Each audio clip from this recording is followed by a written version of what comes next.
हर रोज एक नई कहानी देखने के लिए चैनल को सब्सक्राइब करें और बेल आइकन दबाना ना भूलें। डॉली सुबह तैयार होकर हॉल में नाश्ता करने आती है, जहां उसकी मां निर्मला और पिता चंदर होते हैं। तभी वो नाश्ते की टेबल पर बैठते हुए बोलती है, माँ, कल से ना मेरे उठने से पहले पानी गरम रख देना, ठीक है? ठंड आ चुकी है अब। ठंडा पानी तो करंट की तरह लगता है। क्या बेटा, तुझे अभी से ठंड लगने लगी? अरे थोड़ी सी ठंडी हवा भी चलती है ना तो इसकी तो कपकपी छूटने लगती है। इसके जितनी ठंड तो किसी को नहीं लगती। अब मैं क्या करूँ अगर मुझे इतनी ठंड लगती है तो? चलो अब बातें बाद में करना, पहले मुझे नाश्ता दे दो। और हाँ, मेरे कुछ गर्म कपड़े भी निकाल देना, कल से मैं वही पहन कर जाऊंगी। हाँ हाँ, सब कर देगी तेरी माँ। पहले तू आराम से नाश्ता तो कर ले। इतना बोलकर तीनों नाश्ता करने लगते हैं। ऐसे ही समय बीतता है और मौसम बदलता है और धीरे धीरे सर्दियाँ बढ़ने लगती है। और बढ़ती सर्दियों के साथ डॉली का आलसीपन भी बढ़ता जाता है, जिसके कारण वो हफ्ते में बस 2 बार ही नहाया करती थी और गर्म पानी का यूज ही किया करती थी। चाहे नहाना हो या मुंह धोना हो या फिर ब्रश करना ही क्यों ना हो। यहाँ तक कि वो अपने बालों को भी गर्म पानी से ही धोया करती थी। सर्दियों के साथ सर्दियों में होने वाली समस्याएं भी शुरू हो जाती है। ऐसे ही एक प्रॉब्लम थी, उसके सर की डैंड्रफ। एक दिन वो अपने कॉलेज में फ्रेंड्स के बीच बैठकर बातें कर रही होती है कि तभी उसकी फ्रेंड अलीशा बोलती है, ओए डॉली, अपनी जैकेट साफ कर, कुछ सफेद सफेद सा लगा है। अच्छा, अब बता रही है तू? यार दिख रहा है तो साफ कर देना। मैंने हाथों में ग्लव्स पहन रखे हैं, अगर मैं करूँगी तो वो गंदे हो जाएंगे। हे भगवान, कई आलसी देखे पर तेरे जैसा नहीं देखा। ए रिया, साफ कर दियो जरा। उसकी बात सुनकर रिया डॉली की जैकेट साफ करने लगती है और बोलती है, डॉली तो अपने बाल बाल धोती है या नहीं? ये सफेद सफेद डैंड्रफ है, तेरे सर में से ही तेरी जैकेट पर आए हैं जरूर। क्या यार डॉली, इतना आलस? तुझे पता है ना ये डैंड्रफ बालों की गंदगी होते हैं, तू इन्हें साफ क्यों नहीं करती? यार आज से पहले मेरे सर में कभी डैंड्रफ नहीं हुआ, तो अब कैसे हो गया? तुम कुछ बताओ ना, क्या करूं, कैसे हटाऊं इसे? तू थोड़ा दूर से ही बात कर, वरना तेरे ये डैंड्रफ उड़ उड़ कर हमारे इस बालों में भी आएंगे। और अच्छा से शैम्पू यूज कर। इतना कहकर दोनों वहाँ से निकल जाती हैं और डॉली अपने बालों को ही देखती रहती है। ऐसे ही एक दिन जब डॉली अपने बालों में कंघी कर रही होती है कि तभी उसकी कंघी में बहुत सारे बाल टूट कर गिरते हैं, जिसके बाद वो अपने सर को खुजाते हुए अपनी माँ के पास जाती है और बोलती है, माँ देखो ना, मेरे सर में बहुत ज्यादा खुजली हो रही है और ऊपर से जो बाल टूट रहे हैं वो अलग। हाय, कैसे सर खुजा रही है? कहीं तेरे जू तो नहीं हो गई? अरे मैं तो पहले ही सिर में डैंड्रफ होने की वजह से परेशान हूँ, आप जुए और पड़वा दो मेरे सर में। डैंड्रफ तो होगा ही ना, लोग सर्दियों में हल्के गर्म पानी से नहाते हैं, लेकिन तू तो ठंड के मारे खौलते हुए पानी से नहा लेती है और तो और उसी पानी से सर भी धोती है, इसलिए तो तेरे बाल भी कितने कमजोर हो गए हैं। माँ क्या हुआ, कैसे हुआ, कब हुआ, ये सब छोड़ो, बस ये बताओ कि इस डैंड्रफ से मुझे छुटकारा कैसे मिलेगा? देख, डैंड्रफ हटाने का एक घरेलू नुस्खा है मेरे पास, पर उसके लिए तुझे थोड़ी ठंड बर्दाश्त करनी पड़ेगी। माँ, दिन भर सर खुजलाने से तो अच्छा है कि थोड़ी सर्दी बर्दाश्त कर लूं। मैं ये सब कुछ कर लूंगी। ठीक है, छुट्टी वाले दिन मैं तेरे सर में दही लगा दिया करूंगी। 2-3 बार लगाने से ही तेरा डैंड्रफ बिल्कुल खत्म हो जाएगा। इतना बोलकर वो उसे समझा देती है और तब तक डैंड्रफ होने के चलते वो घर से बाहर नहीं जाती। और संडे के दिन उसके पिता चंदर उससे बोलते हैं, क्या बात है बेटी, तेरी सर्दियों की छुट्टियाँ चालू हो गई हैं क्या? 4-5 दिन से तू घर पर ही है? नहीं पापा, वो क्या है ना कि मेरे सर में डैंड्रफ बहुत ज्यादा हो गया है। बालों में जरा सा हाथ क्या मारूं, डैंड्रफ झड़के सारा मेरे कपड़ों पर आ जाता है। पर हाँ, मैं कल से कॉलेज जाऊंगी क्योंकि माँ आज मेरे बालों में दही लगा देंगी, जिससे डैंड्रफ में कुछ हद तक मुझे राहत मिल जाएगी। अरे आ जल्दी इधर। निर्मला के बुलाने पर डॉली उसके पास जाकर अपने बालों में दही लगवा लेती है और 2-3 घंटों बाद धो लेती है। लेकिन ठंड में दही सर पर लगाने के कारण उसे जुकाम और बुखार लग जाता है, जिसके कारण वो 2-3 दिन तक बीमार रहती है। और ऐसे ही एक दिन सभी हॉल में बैठे होते हैं, तभी उसके पिता चंदर कहते हैं, अरे डोली की माँ, 2 दिन बाद डोली को देखने के लिए लड़के वाले आ रहे हैं। उनकी खातिरदारी में कोई कमी नहीं होनी चाहिए। पर माँ मैं अपने डैंड्रफ का क्या करूँ? अरे वो 2 दिन बाद आने वाले हैं। आज एक बार और अपने सर पे दही लगवा ले। माँ मैं आपके आगे हाथ जोड़ती हूँ, आप मेरे सर में कुछ भी लगा दो, गोबर लगा दो, लेकिन दही मत लगाओ। मैं दोबारा से बुखार में तड़पना नहीं चाहती। अरे इतने सारे घरेलू नुस्खे होते हैं, कोई और अपना लो ना। इतना कहकर वो अपने कमरे में चली जाती है और ऐसे ही 2 दिन बाद उसके लिए वीर नाम के लड़के का रिश्ता आता है। दोनों परिवार वाले आपस में बातचीत करके रिश्ता पक्का कर देते हैं और कुछ ही दिनों बाद डॉली और वीर की शादी हो जाती है। और ससुराल में भी डॉली अपने आलसीपन को नहीं छोड़ती, जिसके कारण वो घर के कामों में भी काम चोरी किया करती थी। ऐसे ही एक दिन वो कंबल में लिपटी टीवी देख रही होती है कि तभी उसकी सास अंजना उसके पास आकर बोलती है, अरे वो आलस की दुकान, ठंड के अकेले तेरे ही लिए है। किचन में इतने बर्तन पड़े हैं, कंबल से निकल और जाकर बर्तन धो। सासू माँ ठंड का मौसम है तो गर्मी तो लगने से रही बात बर्तन धोने की, तो आप थोड़ा सा पानी गर्म करवा दो, मैं झटपट धो दूंगी। अच्छा, अब तू बर्तन भी गर्म पानी से धोएगी? हाथ धोती है किसी बात की। और ये कंबल पर सफेद सफेद सा क्या है? और ये तो तेरे बालों में भी है, क्या लगाया तूने? अरे कुछ नहीं लगाया सासू माँ, वो सर्दियों में मेरे सर में ना डैंड्रफ हो जाता है, तो बस वही है। अब साफ सफाई नहीं रखेगी तो डैंड्रफ ही होगी ना। 4 दिन में तो तू नहाती है, उसमें भी बाल नहीं धोती। अगर कल से तू रोज नहीं नहाई और तूने गर्म पानी की जगह ठंडे पानी से सर नहीं धोया तो मैं ठंड में तुझे छत पर सुलाऊंगी, बता रही हूँ। इतना कहकर वो चली जाती है और अपना सर खुजाते हुए डॉली खुद से बोलती है, अरे डॉली, पहले से ही तू डैंड्रफ की वजह से इतनी परेशान है, अब अपनी सासू माँ के चलते तुझे ठंड में ठंडे पानी से सर धोना पड़ेगा। सही मुसीबत है। ऐसे ही दिन बीतते हैं और अंजना के कहने पर डॉली बालों की सफाई पर ध्यान देती है, लेकिन फिर भी उसके सर से डैंड्रफ नहीं जाती और बार बार खुजाने की वजह से उसके सर के आसपास छोटे छोटे सफेद दानों का फंगल इन्फेक्शन हो जाता है। ऐसे ही एक रात वो अपने कमरे में सर खुजाते हुए आती है और उसका पति वीर उससे बोलता है, डॉली, टेबल पर खाने की प्लेट रखी है, देना जरा। डॉली खाने की प्लेट को उठाकर उसे दे देती है और खुद भी उसी में से खाने लगती है।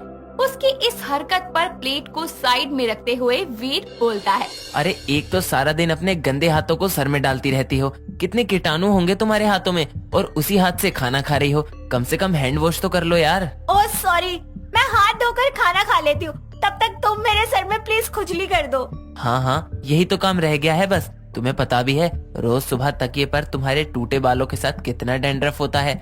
ऐसा ही रहा तो कहीं मेरे सर में भी डैंड्रफ ना हो जाए। अरे तो मैं क्या करूँ, मैं तो परेशान हो गई, कितने शैम्पू भी ट्राई किए, ये डैंड्रफ इतना जिद्दी है कि जाता ही नहीं। बताओ क्या करूँ मैं? अच्छा चलो एक काम कर दो, अगर तुम खुजा नहीं सकते तो कम से कम अपने हाथ से खाना खिला दो। डॉली के इतना कहने पर वो उसे प्यार भरे अंदाज से अपने हाथों से खाना खिलाता है और ऐसे ही समय बीतता है और डॉली डैंड्रफ से बहुत परेशान रहती थी। तभी एक दिन उसके घर उसकी दादी सास आती है, जिसके बाद वो उसके पैर छूने के लिए जैसे ही झुकती है तो उसकी दादी सास की नजर उसके बालों में हुए डैंड्रफ पर जाती है और वो बोलती है, का बहुरिया, तुम्हारे सर में खुशकी हो रही है का? लो, घर आते ही इन्होंने मेरी दुखती रग पे हाथ रख दिया। हाँ माँ जी, इसीलिए तो सारा दिन सर खुजाती फिरती है। कहीं ये भी मेरे बालों में दही या कुछ और न लगाने लगे। हे भगवान, मेरे बालों की रक्षा करना। अरे टेंशन की कोनो बात नहीं, हम तो का ऐसा नुस्खा बताए ना कि ये खुशकी दुमदमा कर भाग जाएगी। जिसके बाद से दादी सास रोज नहाने के पानी में थोड़ा सा नमक मिला दिया करती ताकि उसके सर का फंगल इन्फेक्शन कम हो, और रात को उसके बालों की अच्छे से मालिश किया करती।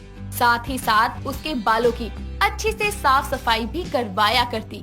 ऐसे ही लगातार 1 महीने करने से डॉली के बालों की डैंड्रफ सच में गायब हो जाती है और वो अपनी दादी सास से बोलती है, सच में दादी सासू माँ, बड़े बूढ़ों के नुस्खे तो किसी वरदान से कम नहीं होते। आखिरकार मुझे मेरी डैंड्रफ के प्रॉब्लम से छुटकारा मिल ही गया।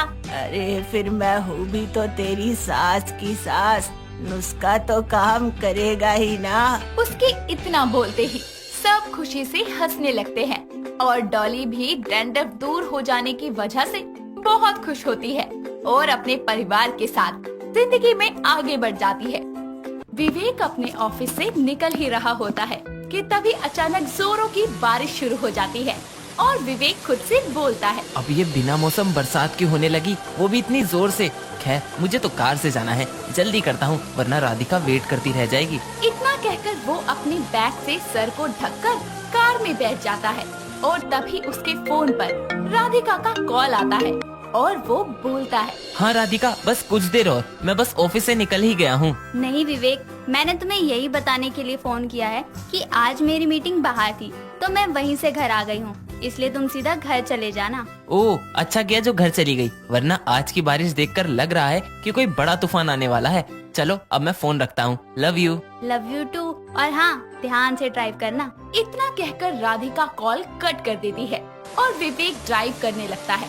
धीरे धीरे बारिश के साथ तेज हवाएं भी चलने लगती है और कुछ दूर जाकर एक बस स्टैंड के पास विवेक की कार का एक टायर पंचर हो जाता है और वो कार से उतरकर बस स्टैंड पर खड़ा हो जाता है, जहाँ कुछ और लोग बारिश से बचने के लिए खड़े होते हैं और उन सभी लोगों में एक अकेली रवीना नाम की लड़की खुद से बोलती है, प्लीज गॉड थोड़ी देर के लिए ये बारिश रोक दो, बस एक बार मैं घर पहुंच जाऊं, फिर जी भर के अपनी टंकी खाली कर लेना। हाँ भगवान, मेरी भी यही गुजारिश है, कृपया करके आप अपनी दृष्टि हम बालकों पर डालें जो इस मूसलाधार बारिश में घर पहुंचने की जद्दोजहद में लगे हुए हैं। वैसे आप यहाँ कितनी देर से खड़ी हैं? जब से ये बारिश शुरू हुई है तब से ही, लेकिन लगता है कि ये बारिश तो रुकेगी ही नहीं। उसके इतना बोलते ही बारिश और तेज हो जाती है और हवाओं के कारण बारिश की बूंदों से झटके आने लगते हैं और सभी लोग भीग जाते हैं। कुछ देर बाद ओले पड़ने लगते हैं और जब कुछ ओले रवीना पर पड़ते हैं वो जोर से चिल्लाकर बोलती है, आवी मम्मी, ओले हैं या पत्थर, कितने जोर से लग रहे हैं। जिसके बाद मौसम और खराब होने लगता है और रवीना बारिश में भीगने से कांपने लगती है। तभी विवेक उसके सामने आकर उसे अपने कोट से ढक देता है ताकि वो बारिश से बच सके। कुछ देर बाद जब बारिश धीमी हो जाती है वो लोग वहाँ से निकलने लगते हैं, लेकिन फिर से बारिश तेज हो जाती है और दोनों पास के ही एक होटल में चले जाते हैं जहाँ एक ही कमरा खाली था। दोनों रूम में जाते हैं और विवेक अपने कपड़े चेंज कर लेता है और रवीना को ऐसे कांपता हुआ देखकर उससे बोलता है, देखो इतनी ज्यादा बारिश की वजह से एक ही कमरा मिल पाया है, तुम भी जाकर चेंज कर लो, बहुत ज्यादा भीग गई हो, तबीयत खराब हो जाएगी। उसके इतना बोलने पर रवीना कांपती हुई वॉशरूम की तरफ जाने लगती है कि तभी जोरों की बिजली कड़कती है और रवीना डरकर विवेक के गले लग जाती है और विवेक भी उसे अपनी बाहों में कसकर पकड़ लेता है, जिसके बाद दोनों एक दूसरे में खो जाते हैं। और जब सुबह होती है तो विवेक देखता है कि रवीना एक कोने में बैठकर रो रही है और उसके पास जाकर वो बोलता है, मैं जानता हूँ जो भी कुछ हुआ वो नहीं होना चाहिए था, पर तुम ऐसे रो मत, क्योंकि जो भी कुछ हुआ उसमें गलती मेरी भी है और मैं तुम्हें अकेला नहीं छोड़ूंगा, इसीलिए मैं हमेशा तुम्हारे साथ रहूंगा। इतना कहकर वो उसे गले लगा लेता है और राधिका की शादी विवेक से तय हो जाती है और दोनों इस बात से बहुत खुश होते हैं। राधिका की लाइफ तो नॉर्मल चल रही थी, लेकिन इस हादसे के बाद विवेक की जिंदगी कुछ उलट सी गई थी और फिर कुछ ही दिनों में उसकी शादी राधिका से हो जाती है। और जब वो पहली रात अपने कमरे में जाता है तो वो चुपचाप सा रहता है और उसे ऐसे देखकर राधिका बोलती है, क्या हुआ विवेक, मुझसे ज्यादा शादी की खुशी तो तुम्हें थी, लेकिन शादी के बाद तुम्हारे चेहरे पर वो खुशी दिख नहीं रही। ऐसा तो कुछ नहीं है, वो बस शादी की भागदौड़ में थक गया हूँ। अगर कोई बात है तो तुम मुझसे कह सकते हो। क्या मैं इसे रवीना के बारे में बता दूं? नहीं नहीं, शादी की पहली रात को ही अपनी सौतन के होने की बात सुनकर इस पर क्या बीतेगी। नहीं, मैं इसे नहीं बता सकता। नहीं राधिका, कोई बात नहीं, तुम आराम करो। इतना कहकर वो सोफे पर ही सो जाता है। ऐसे ही समय बीतता है और विवेक रवीना से मिलता रहता है। ऐसे ही एक दिन रवीना विवेक से बातें करते करते अचानक बेहोश हो जाती है। विवेक उसे लेकर क्लिनिक जाता है, जहां उसे पता चलता है कि रवीना प्रेग्नेंट है। ये सुनकर विवेक पहले तो थोड़ा सा टेंशन में आता है और उसे ऐसा देखकर रवीना उससे बोलती है, विवेक मेरी वजह से तुम पहले ही परेशान हो, लेकिन तुम चिंता मत करो, मैं इस बच्चे का बोझ तुम्हारे कंधों पर नहीं डालूंगी। मैं इसे लेकर तुमसे बहुत दूर चली जाऊंगी। तुम अपनी जिंदगी आराम से जीना। ये कैसी बात कर रही हो तुम रवीना? तुम कहीं नहीं जाओगी, समझी? इतना बोलकर वो मंदिर जाकर उससे शादी कर लेता है और उसे एक नए घर में ले जाता है, जिसके बाद वो बोलता है, आज से तुम यहीं रहोगी और अपना बहुत ख्याल रखोगी, समझी? क्योंकि अब तुम अकेली नहीं, मेरी निशानी भी तुम्हारे पास है। ऐसे ही 5 महीने बीत जाते हैं और विवेक ज्यादातर समय रवीना के साथ ही बिताने लगता है और राधिका विवेक के बदले रवैये की वजह नहीं समझ पाती और वो अपनी सास हेमा से बोलती है, माँ जी, जब से शादी हुई है विवेक जी मुझे बिल्कुल भी टाइम नहीं देते। मुझे तो समझ नहीं आता कि उन्हें हो क्या गया है। अरे बहू, तू बेकार ही चिंता करती है, कोई बात होगी तो वो तुझे जरूर बताएगा। ये बोलकर उसकी सास उसे समझा देती है, लेकिन राधिका फिर भी उदास ही रहती है। उधर जब विवेक फ्रूट्स लेकर रवीना के पास जाता है तो देखता है कि वो झुककर पोछा लगा रही है और वो उसे उठाकर सोफे पर बैठा देता है और मन में बोलता है, इस हालत में मेरे ऑफिस जाने के बाद रवीना का घर में अकेला रहना सेफ नहीं है। लगता है अब माँ और राधिका को रवीना से मिलवाना ही पड़ेगा। जिसके बाद वो रवीना का सामान पैक करके उसे अपने घर ले जाता है और अपनी माँ और राधिका को सब कुछ बता देता है। ये सब सुनकर राधिका के पैरों तले जमीन खिसक जाती है और वो गुस्से में बोलती है, तुमने मुझसे ये बात छिपाई कि मेरी सौतन है और तो और वो प्रेग्नेंट भी है। जब ऐसा था तो तुमने मुझसे शादी ही क्यों की? विवेक, तुम इसे यहाँ नहीं रख सकते। इतना बोलकर वो रवीना का हाथ पकड़कर उसे बाहर निकालने लगती है। तभी उसकी सास बोलती है, रुक जा बहू, ये कहीं नहीं जाएगी। माँ जी, मेरे साथ इतना सब होने के बाद भी आप ये कैसे कह सकती हैं? माना इन दोनों से गलती हुई है, लेकिन इसमें इसकी कोख में पल रहे बच्चे का क्या कसूर है? ये तो मेरे विवेक की ही औलाद है ना, और मैं इस हालात में इसे बाहर जाने को कैसे कह सकती हूँ? इतना कहकर वो रवीना को अपने साथ कमरे में ले जाती है और राधिका अपनी आंखों में आंसू लिए वहीं खड़ी रह जाती है। जिसके बाद विवेक उसके पास आकर बोलता है, राधिका, मैं जानता हूँ कि मैंने तुम्हें ये बात पहले ना बताकर गलती की है, लेकिन मैं तुम्हारा गुनहगार हूँ। मेरा गुस्सा तुम अपने आप पर या रवीना पर मत निकालो। चले जाओ यहाँ से, मुझे तुमसे कोई सफाई नहीं चाहिए, समझे तुम? जिसके बाद वो रोते रोते अपने कमरे में चली जाती है और ऐसे ही दिन बीतते हैं। हेमा रवीना का बहुत अच्छे से ख्याल रखती है, उसे कोई काम नहीं करने देती, हमेशा उसके आगे पीछे ही घूमती रहती। ऐसे ही एक दिन उसकी सास बोलती है, बहू, जरा पानी गर्म कर दे, रवीना इस हालत में ठंडे पानी से नहीं नहा सकती। रवीना रवीना रवीना, अरे बार बार अपनी सौतन का ये नाम सुनकर पागल हो चुकी हूँ मैं भी इस घर की बहू हूँ, ना कि अपनी प्रेग्नेंट सौतन की नौकरानी, समझी आप? दीदी आप शांत हो जाइए, ऐसे तो आपकी तबीयत खराब हो जाएगी। हाँ तो तुझे तो खुशी होगी ही ना। और ये क्या दीदी बोल रही है तू मुझे? तू मेरी सौतन है, बहन नहीं, समझी? दूर हो जा मेरी आंखों के सामने से। इतना कहकर वो उसे पीछे धकेल देती है। रवीना गिरने ही वाली होती है कि तभी विवेक आकर उसे संभाल लेता है और राधिका घबराते हुए बोलती है, तुम ठीक हो ना? चोट तो नहीं लगी ना तुम्हें? अरे मैं ठीक हूँ, कुछ नहीं हुआ। कुछ नहीं हुआ क्योंकि मैंने उसे संभाल लिया। इतनी भी क्या नफरत राधिका कि तुम उसे नुकसान पहुंचाना चाहती हो? सॉरी विवेक, पर मैंने जानबूझकर नहीं किया।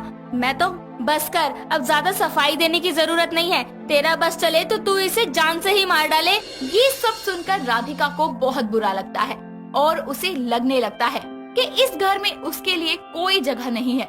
इसीलिए वो रात के अंधेरे में बिना किसी को बताए घर से जाने लगती है। तभी रवीना उसके सामने आकर बोलती है, आप इस तरह यहाँ से नहीं जा सकती। देखो रवीना, मुझे तुमसे कोई बात नहीं करनी। देखिए, ये मुझसे पहले आपका घर है, बस थोड़ा टाइम और। इस बच्चे के इस दुनिया में आते ही मैं खुद इस घर से हमेशा के लिए चली जाऊंगी, ये वादा है मेरा आपसे। जिसके बाद राधिका भी उसके साथ प्यार से रहने लगती है। कुछ समय बाद जब रवीना की डिलीवरी होती है तो वो बिना किसी को बताए अपने बच्चे को लेकर घर छोड़कर चली जाती है और साथ ही एक चिट्ठी छोड़ती है जिसमें उसने उसे ना ढूंढने और विवेक राधिका को अपनी जिंदगी में साथ आगे बढ़ने की बात लिखी होती है। लिली, जिसको सब प्यार से लाली कहते थे, लाली देखने में बड़ी ही सुंदर और घर के काम में निपुण लड़की थी, मगर उसकी एक ही बुरी आदत थी। वो थी रात के सोते समय नींद में किक मारने की। और तो और उसे अकेले सोने से डर भी लगता था, जिसके चलते उसके परिवार के किसी न किसी सदस्य को उसके साथ सोना ही पड़ता। फिर रात भर उसकी मिसाइलों को सहना पड़ता। ऐसे ही एक रात वो अपनी मम्मी के साथ सो रही होती है और नींद में अपनी माँ को एक जोरदार किक मारती है, जिसके कारण उसकी माँ धड़ाम से नीचे गिर जाती है और दर्द में करहाती हुई बोलती है, अरे मेरे प्रभु, ये कैसी लड़की दे दी है मेरे कर्मों में। पता नहीं नींद में कैसी कुश्ती खेलती है, खुद तो सोती रहती है भैंस की तरह और सामने वाले की हड्डियों का कचूमड़ बना देती है। हाय लग गई। माँ के चिल्लाने की आवाज सुनकर लाली की आँख खुल जाती है और वो अपनी माँ को उठाते हुए बोलती है, अरे मम्मी तुम कब गिर गई नीचे? तेरी ही कृपा से गिरी हूँ मेरी माँ। अरे ससुराल जाएगी तो क्या वहाँ भी पति को इसी तरह लाते मारेगी? अरे मम्मी मैं क्या करूँ, मुझे पता नहीं चलता कि मैं नींद में कब लात मार देती हूँ। हाँ, लात मार मार कर तो तूने वैसे ही मेरी आधी कमर तोड़ दी है। मम्मी ज्यादा लग गई क्या? दिखाओ, मैं बाम लगा देती हूँ। अरे रहने दे निकम्मी, तो मार मार कर मेरी कमर की ऐसी तैसी कर दी है तूने। अब तो तेरे पास मैं कभी नहीं सोऊंगी। मम्मी प्लीज ऐसा मत कहो ना, मुझे आपकी बहुत जरूरत है। आपको पता है ना, मुझे अकेले रात को नींद नहीं आती। पक्का अब लात नहीं मारूंगी। कच्चा पक्का कुछ नहीं, क्योंकि तेरा कोई भरोसा नहीं है कि तू कब मुझे लात मार दे और चारों खाने चित कर दे। मम्मी प्लीज, जब तक आप नहीं मानेंगे मैं आपको यहाँ से नहीं जाने दूंगी। अच्छा ठीक है मेरी माँ, सो जाऊंगी तेरे साथ। ऐसे एक सुबह लाली कॉलेज जाने के लिए तैयार हो रही थी। तभी उसकी माँ बोलती है, अरे लाली जल्दी आ नीचे, तेरा नाश्ता तैयार हो चुका है, मगर तू है कि अब तक तैयार ही नहीं हुई। आई मम्मी 5 मिनट। लाली नीचे उतर कर आती है और टेबल पर बैठकर नाश्ता करने लगती है। तभी उसकी दोस्त मिनी का कॉल आता है। लाली उसका फोन उठाकर बोलती है, हाँ बोल यार। यार शाम को मेरी बहन का बर्थडे है, तो घर पे छोटा सा सेलिब्रेशन रखा है, तुझे आना होगा। अभी तो कॉलेज जा रही हूँ। अरे तो कॉलेज से सीधा यहाँ ही आ जाइयो ना। रुक, मम्मी से पूछ के बताती हूँ। हाँ पूछ। मम्मी सुनो, शाम को मिनी के घर पे जाना है, उसकी बहन का बर्थडे है। मैं जाऊँ? ठीक है, मगर टाइम से आ जाइयो। ठीक है। हाँ माँ भी मान गई। चल शाम को मिलती हूँ। ऐसे ही शाम को लाली मिनी के घर जाती है, जहाँ सभी लोग अच्छे से पार्टी एंजॉय कर रहे थे। उसी बीच एक अमर नाम का लड़का लाली से टकरा जाता है। तभी लाली गुस्से में बोलती है, ओ गरीबों के सलमान खान, दिखाई नहीं देता क्या? ओ भिखारियों की कैटरीना, मुझे दिखाई देता है या नहीं ये तुम्हें बताना जरूरी नहीं समझता मैं। क्या कहा तुमने? भिखारियों की कैटरीना? बेटा तुम्हारी किस्मत अच्छी है जो मैं तुमसे बात कर रही हूँ, वो भी गलती से। Oh really? इससे अच्छा तो मैं बदकिस्मती सही हूँ। तभी वहाँ मिनी आ जाती है और लाली से बोलती है, अरे लिली, ये मेरे भैया है अमर, और भैया ये मेरी बेस्ट फ्रेंड है लिली, मगर सब इसको लाली भी कहते हैं। बहुत अच्छी है तुम्हारी दोस्त। हाँ, और तुम्हारे भैया भी। वैसे मिनी, तेरी तो 2 ही बहनें थी। अरे ये मेरे मौसी के लड़के हैं। ओ, ऐसे ही सभी लोग पार्टी एंजॉय करते हैं और रात के 12 बज जाते हैं, जिसके बाद लाली की माँ उसे फोन करती है और लाली मिनी से बोलती है, यार मिनी अब काफी लेट हो गया है, मुझे घर जाना चाहिए। माँ चिंता कर रही होगी। मिनी अपने भाई अमर से कहकर लाली को घर छुड़वा देती है। लाली और अमर दोनों रास्ते भर में एक दूसरे से बहुत बातें करते हैं। रात ज्यादा होने के कारण लाली को कार में ही नींद आ जाती है और वो कार में ही सो जाती है। अमर मुस्कुराता हुआ अपनी मस्ती में कार चलाता है और लाली नींद में कभी यहाँ तो कभी वहाँ करवटें बदल रही होती है।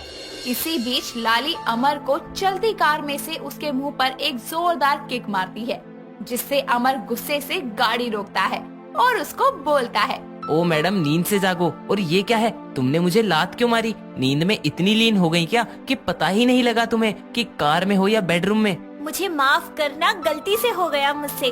वो नींद में अक्सर ही मुझसे किक लग जाती है। तुम तो चैन से सो रही हो, मगर ऐसे किक मारकर किसी और का चैन तो मत छीनो। अब मैं क्या करूँ? नींद में मुझे अपना नहीं पता होता मैं कहाँ पड़ी हूँ। तुम लात पड़ने की बात कर रहे हो। अब मुझे घर छोड़ दो, और हाँ दिल से सॉरी। पागल लड़की। लाली को मन ही मन में बहुत शर्मिंदगी महसूस होती है और वो अमर से बार बार माफी मांगती है, जिसके बाद अमर उसे माफ करके उससे अच्छे से बात करना शुरू कर देता है। ऐसे ही समय बीतता जाता है और अमर अब किसी न किसी बहाने से लाली से मिलने की कोशिश किया करता। धीरे धीरे लाली और अमर एक दूसरे से प्यार करने लगते हैं और कुछ समय बाद अमर अपनी माँ के साथ लाली के घर जाता है और शादी की बात करके दोनों घर वाले बड़ी ही धूमधाम से उनकी शादी करवा देते हैं। शादी के बाद दोनों पति पत्नी एक साथ सो रहे थे, तभी लाली नींद में अमर को खींच के लात मारती है और अमर जाकर बेड से नीचे गिरता है और चिल्लाता हुआ बोलता है, लाली ये क्या तरीका है सोने का? अरे सो जाओ ना। मेरी कमर ही तोड़ दी इस लड़की ने। कैसी पत्नी मिली है मुझे, हे भगवान। अरे क्या हुआ, जमीन पे क्यों पड़े हो? तुम्हारी वजह से। अरे माफ करना, वो मुझे कोई बुरा सा सपना आ गया था तो मैं खुद को बचाने के लिए हाथ पाँव चला रही थी। Sorry sorry sorry. अब की किया ना ऐसा तो देख लेना तुम। हाँ हाँ अब नहीं होगा पक्का। अमर उसकी बात मानकर फिर से उसके पास जाकर सो जाता है, मगर थोड़ी ही देर बाद लाली नींद में फिर से अमर को जोरदार किक मारती है और इस बार अमर टेबल के पास जाकर गिरता है, जिससे उसके सर पर चोट लग जाती है और इस बार वो लाली को उठाए बिना गुस्से में अपना तकिया उठाए सोफे पर जाकर सो जाता है। ऐसे ही अगली सुबह अमर की माँ कुसुम उससे बोलती है, अरे बेटा ये तेरे सर पे चोट कैसे लग गई? अरे कुछ नहीं माँ।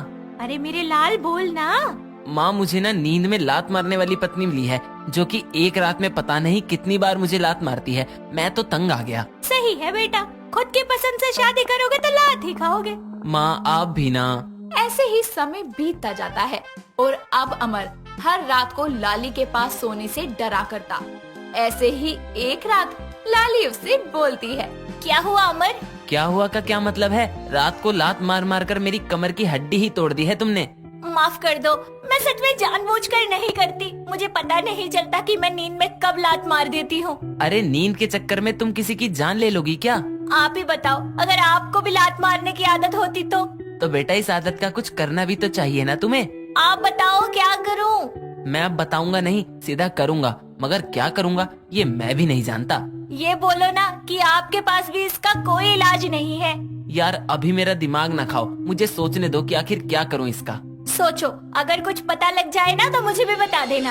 इतना बोलकर लाली सो जाती है और अमर बैठकर सोचने लगता है।